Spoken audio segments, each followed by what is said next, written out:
नमस्कार शेतकरी मित्रांनो, CCI कडून कापूस खरेदीला सुरुवात। कापूस खरेदीसाठी बाजारपेठात पुरेसा कापूस उपलब्ध नाही।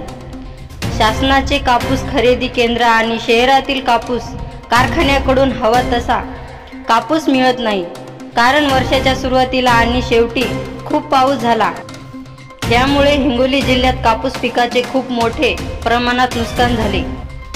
त्यामुळे कापूस खाजगी कारखान्यात विकत जास्त असताना त्याचे भाव घसरत आहे। चुकीच्या वेळी पाऊस पडल्यामुळे ओल्या कापसाचे भाव गडगडले आणि चांगला कापूसही आता तितकासा विकला गेला नाही। कापूस किती झाला त्याही मोठ्या घट झाली, त्यामुळे भेट विक्रीसाठी कापूस उपलब्ध झाला।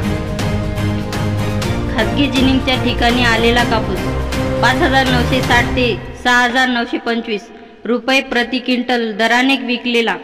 मात्र CCIच्या वतीने खरेदी केला कापूस 6,739 ते 7,020 रुपये प्रति क्विंटल दराने विकला गेलेल्या बाजारात समितीने सांगितले।